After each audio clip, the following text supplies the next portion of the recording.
O Laço Azul. Capítulo 1. Mal o Dr. Sérgio Bastos tocou a campainha de um portão à rua Adoc Lobo, viu através das grades aparecer a chapa iluminada de um avental branco. O senhor Isidoro Nunes está? Sim, senhor. A quem devo anunciar?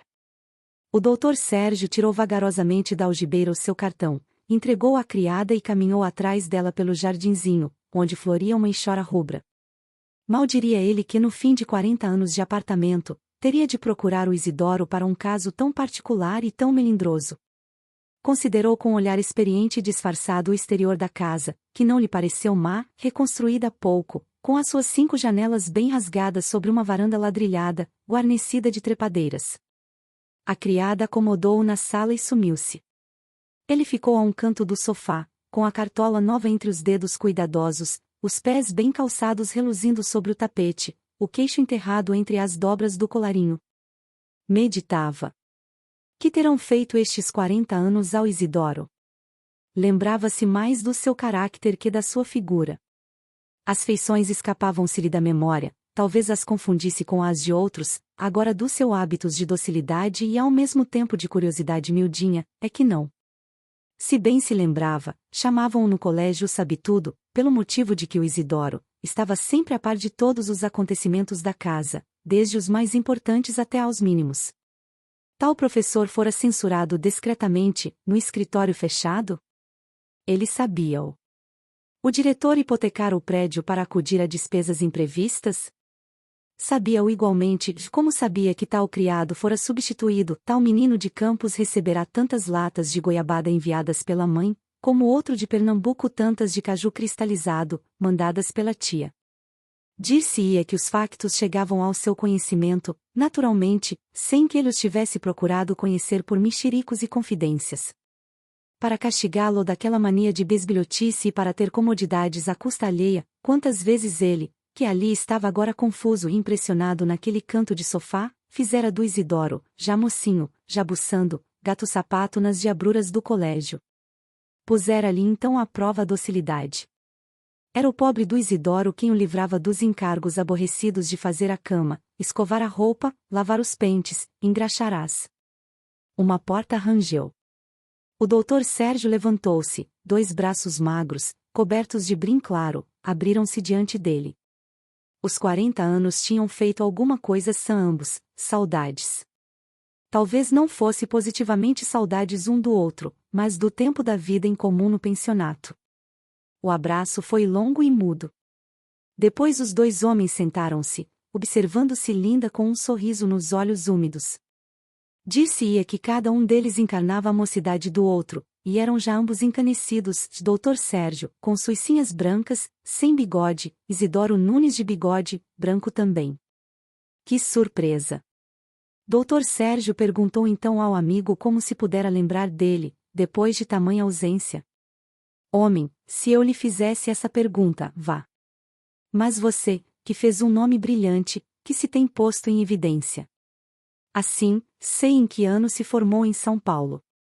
Em que ano casou com uma senhora da família Bernardes, de Vassouras, fazendeira e muito formosa, de quem é viúvo. Sei que se entregou à lavoura de corpo e alma e que tem escrito obras importantes sobre agricultura. O que eu não sabia, nem podia prever, é que se lembrasse de mim e viesse um dia bater à minha porta. Decididamente é o mesmo homem. Pensou o Dr. Sérgio, e logo respondeu, com um sorrisinho fino.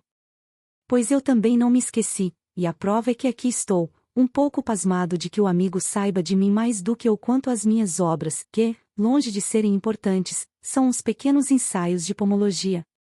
O mais está certo. Acrescentarei que tenho um filho de 23 anos, oficial de marinha, forte, inteligente, bonitão, é que nele concentro toda a minha felicidade. Também sabia. Ah! Sei tudo. O seu rapaz é muito considerado, muito distinto. Vou chamar minha mulher.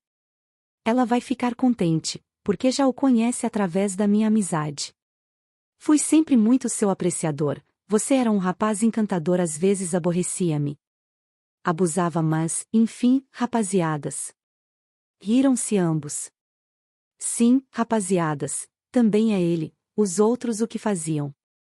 Não, a você não. Toda a gente o respeitava, até os grandes. Ele é que fora vítima, só uma manhã engraxara 10 pares de botinas. Os rapazes são perversos. Pois não guardava rancor por nenhum. Até se ria, e de mais de um vingara-se depois, sabia como? Dando-lhes dinheiro para botas, quando os encontrava na rua com os dedos de fora. Sim, alguns estão na miséria. Outros no galarim. O Barbosa é ministro. E o Castro, lembra-se, aquele a quem chamavam Zebrinha? Bebe como uma esponja e pede dinheiro aos conhecidos, nas esquinas. Pois esse era rico. Talvez por isso. Homens querem-se criados na necessidade dura. Como eu, como nós dois, que ambos comemos o pão que o diabo amassou, eu no comércio, e você na sua banca de advogado, onde nos primeiros anos teve bem grandes contrariedades. Dr. Sérgio arregalou os olhos. Isidoro continuou. O que o salvou foi a intervenção do Roxo na questão com o Borlido e aquele negócio do carvão. Você advogou admiravelmente bem aquela causa. Bem vê que o não perdi de vista. Realmente. A minha memória ainda regula. Bem, vou chamar agora minha mulher. Você talvez tivesse conhecido a família do meu sogro, ele era filho do barão de Filgueiras, não se lembra? Não me recordo. O corretor Filgueiras, muito conhecido na praça, um ruivo, gorducho. Não tenho ideia. Bom homem. Um momento. Vou chamar minha mulher. Dona Angélica parecia ter ouvido de trás da porta o seu nome, que apareceu logo. Era uma senhora alta, gorda, já grisalha, com óculos de ouro e vestido de ramagem sobre fundo escuro. Toda a sua doçura estava no sorriso bom, acolhedor, e na pele muito branca, ainda fina. O dono da casa foi abundante de adjetivos na apresentação da sua querida companheira de trabalhos e de alegrias e também do caro amigo, de infância, a quem reservava uma surpresa. Dr. Sérgio estranhou lá consigo, falou ainda um bocado de reminiscências e teve por fim de explicar o motivo da visita. Pediu então segredo. Isidoro levantou-se e foi correr o reposteiro da esquerda. Dona Angélica fez o mesmo ao da direita e voltaram a sentar-se, ardendo em curiosidade, quando uma voz moça, muito clara, cantarolou na sala próxima um trecho da cavalaria rusticana. Bonita voz. Observou o advogado. Há de ser a Lucila, afirmou, sorrindo orgulhosamente, Isidoro. Talvez seja a Madalena, retrucou Dona Angélica. Estiveram um momento à escuta. A voz calou-se. Dr. Sérgio começou. Minha senhora, como aqui o meu bom amigo está informado, eu sou viúvo, tenho alguns bens de fortuna, boa disposição para aumentá-los, melhor saúde e um filho bem encaminhado, rijo e tido por um modelo entre os rapazes.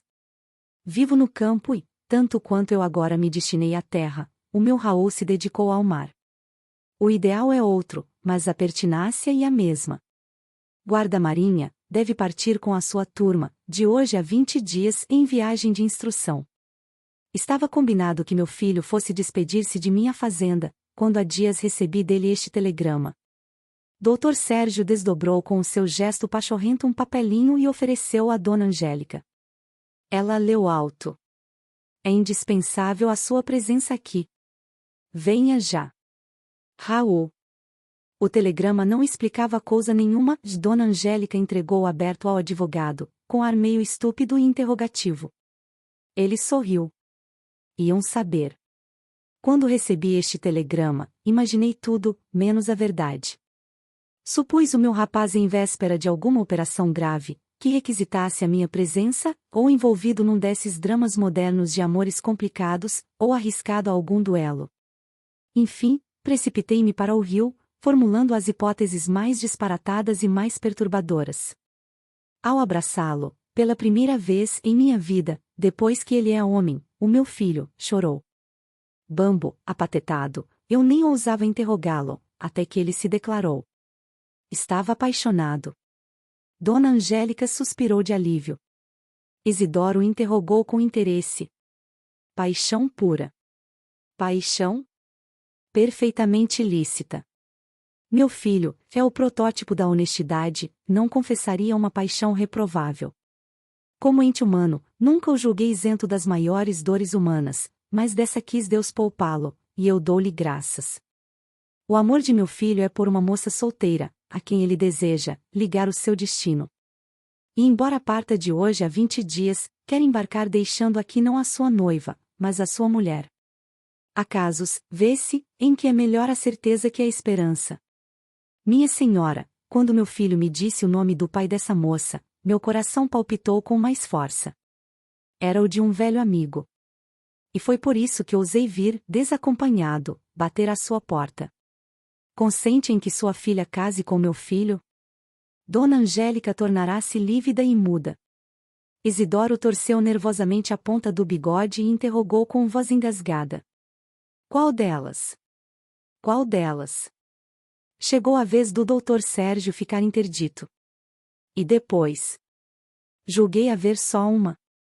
Pelo menos, meu filho só conhece uma. Talvez conheça as duas. Ora essa. Ele supõe até que seja filha única. Lembro-me que me disse, e até com estes sinais. Altura regular, delgada e loura. É exato, mas isso ainda não nos esclarece suficientemente. Meu caro amigo, há uma grave complicação na minha família, um caso irremediável, e cujas consequências não podemos prever. Como? Murmurou o doutor Sérgio apatetado. Seu filho pensa amar uma das minhas filhas, mas talvez ame as duas. São iguais. Tão iguais que os olhos da própria mãe às vezes as confundem. É das boas mães confundir os filhos, observou o advogado. A minha sempre me dava a mim o nome de meu irmão e a ele o meu. Dona Angélica voltou à vida, de que parecia suspensa, por uma sacudidela nervosa e observou. Não é só o meu amor que é igual por ambas, elas também o são entre si de corpo e de alma. O que uma pensa a outra pensa, o que uma deseja, já a outra quer. Uma dessas ideias más ou enfadonhas, que nos indispõem muitas vezes com nós mesmos, fá-las por vezes aborrecerem-se e fugir cada qual para o seu lado, como para se livrarem de si próprias. De tal modo uma é o espelho da outra que os seus gestos são os mesmos e o mesmo seu modo de vestir. Há singularidades notáveis nas suas aptidões e preferências, gostam das mesmas frutas, odeiam da mesma forma o amarelo e o violeta, bordam com igual perfeição, a letra é absolutamente semelhante, e o seu modo de exprimir o pensamento é idêntico, o que faz com que uma pareça o fonógrafo da outra. Desde pequeninas que são assim, já ainda estavam no berço e eu, já me via tonta para satisfazer a ambas no mesmo instante. Desde esse tempo que eu pensava com susto nesta hora terrível, que havia de chegar, e que chegou. Dona Angélica não pôde reter as lágrimas. O marido acudiu. Infelizmente a vida não se passa sempre nos berços. Resigna-te. O essencial é saber qual delas deve abandonar primeiro o ninho. O noivo é sério, é trabalhador, de boa família, chegou a ocasião de se ir uma embora. Que vá. Eu não as quero para freiras. É a vida. A mãe tem medo de matá-las, separando-as, meteram-lhe isso em cabeça, realmente são tão unidas, há de custar-nos a todos, mas enfim, ainda este casamento proporciona a vantagem dela nos ficar em casa, depois de casada, como se o não fora. Durante esse tempo, 1 ano, talvez? Ir-se-ão acostumando à ideia da separação. Por mim estou contente e aprovo. Dona Angélica assoava-se, limpava as lágrimas, desafogava-se. O marido continuou, voltando-se para o amigo. Deste fenômeno não deixa minha mulher de ter, talvez, certa culpa, coisa que só a ciência poderia determinar, se soubesse responder a tudo quanto se lhe pergunta. Imagine que a Angélica é de uma família em que vários membros têm filhos gêmeos, e que, mal se casou, P.O. com acentos circunflexos esse a desejar que o seu primeiro parto fosse de gêmeos e que esses gêmeos fossem meninas, e loiras e tão parecidas que se confundissem entre si.